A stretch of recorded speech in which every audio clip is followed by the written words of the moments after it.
सुप्रभात बच्चों। आशा करती हूँ आप सबने कल का दिया हुआ काम सारे जग से प्यारी माँ कविता अपनी कॉपी में लिख ली होगी। आप सब अपनी पुस्तकें खोल लीजिए और मेरे साथ इसका सस्वर वाचन कीजिए। जिसने मुझको जन्म दिया, पाल पोस कर बड़ा किया, वह है मेरी प्यारी माँ, सारे जग से न्यारी माँ। मुझे देख वह है मुस्काती, परियों जैसा नाच सिखाती, और खेलती है वह खेल, बन जाती है मेरी रेल। परियों जैसी प्यारी माँ, सारे जग से न्यारी माँ। नहलाकर करती तैयार, ले जाती है फिर बाजार, वहाँ खिलाती मुझे मलाई, घर आ कहती करूँ पढ़ाई। टीचर जैसी प्यारी माँ, सारे जग से न्यारी माँ। सारा दिन वह करती काम, पल भर ना करती आराम। ममता की वह क्यारी है, फूलों की फुलवारी है। फूलों जैसी प्यारी माँ, सारे जग से न्यारी माँ। हम सभी के जीवन में माँ सबसे अच्छी और महत्वपूर्ण होती है, क्योंकि कोई भी उसके जैसा नहीं हो सकता। बच्चों, एक माँ ही है जो हमेशा हमारे अच्छे और बुरे सभी तरह के समय में हमारे साथ रहती है। आइए अब इस कविता का सरलार्थ करते हैं। मैं आपको इसका अर्थ बताऊंगी। जिसने मुझको जन्म दिया, पाल पोस कर बड़ा किया, वह है मेरी प्यारी माँ, सारे जग से न्यारी माँ। ये कविता अशोक लव जी ने लिखी है और इसमें कवि कह रहे हैं कि माँ जिसने हमको जन्म दिया है, पाल पोस कर बड़ा करने का मतलब आपकी परवरिश की है। यानी आपकी परवरिश करना मतलब आपकी सभी ज़रूरतों का ध्यान रखती हैं, और आपको किसी भी चीज़ की ज़रूरत होती है तो सब चीज़ों का ध्यान आपकी मम्मी ही रखती हैं। और वो आपकी प्यारी माँ और न्यारी मीन सबसे अलग, उनके जैसा कोई भी नहीं है। सारे जग से, जग मीन संसार, दुनिया, सबसे अलग है वो माँ हमारी। मुझे देख वह है मुस्काती, परियों जैसा नाच सिखाती। बच्चे को देखकर माँ के चेहरे पर फौरन मुस्कान। परियों जैसा नाच सिखाती।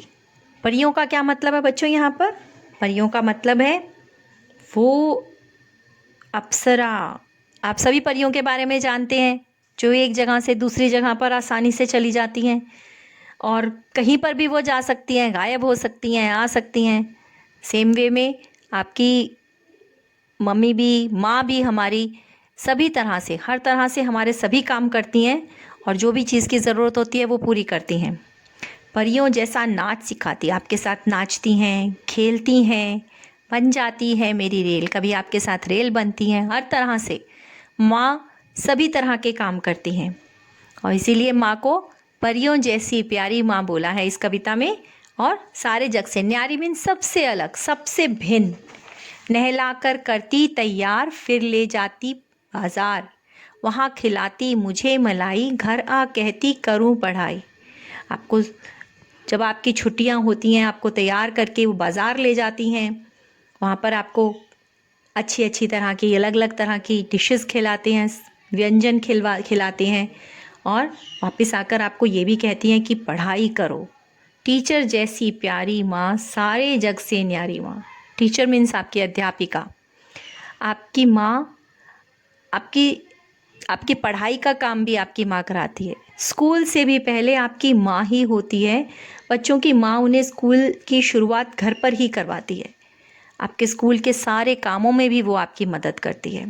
जब आप स्कूल नहीं आते तब भी आपको सभी तरह की बातें आपकी माँ ही आपको सिखाती है। सारा दिन वह करती काम, पल भर ना करती आराम।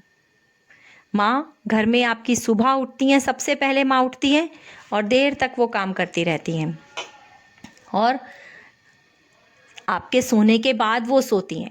माँ कभी भी पल भर मीन्स एक क्षण के लिए, 1 मिनट के लिए भी मम्मी आराम नहीं करती है। ममता की वह क्यारी, क्यारी का मतलब है कि एक जो आप देखते हैं स्कूल में भी आपके ग्राउंड जो बाग है, छोटा सा बागीचा है, वहाँ पर फूल लाइन से पंक्ति से लगे हुए हैं, क्यारी बनी हुई है छोटी छोटी सी, हाँ, बिछोना बिछा हुआ है गलीचे की तरह से, बहुत सुंदर लगती है वो। फूलों की फुलवारी है, फूलों की फुलवारी मीन्स फूल मीन्स यहाँ पर जो सुंदर सुंदर तरह तरह के फूल खिले हुए हैं उनका छोटा सा, फुलवारी होता है बगीचा एक बड़ा होता है जिसे आप बाग कहते हैं, फुलवारी होती है छोटा सा बागीचा जिसमें पेड़ पौधे नहीं होते, सिर्फ छोटे छोटे छोटे छोटे झाड़ियाँ और पेड़ नहीं होते, छोटे छोटे पौधे होते हैं। तो फूल, यहाँ पर फूल छोटे छोटे बच्चे हो गए और फुलवारी उनके माँ हो गई है। फूलों जैसी प्यारी माँ, सारे जग से न्यारी माँ। माँ फूलों की तरह से बहुत ही, जैसे फूल बहुत सुंदर लगते हैं, मन को आकर्षित करते हैं, आप सभी को, हम सभी को भी हमारी माँ सबसे अच्छी लगती है। सारे जग से माँ जो है वो संसार में सबसे अलग होती है। यदि आपने अभी तक मेरे चैनल को सब्सक्राइब नहीं किया है तो कृपया सब्सक्राइब कीजिए और बेल आइकन को दबा दीजिए ताकि मेरे चैनल की सभी नोटिफिकेशंस आपको समय पर मिलती रहें।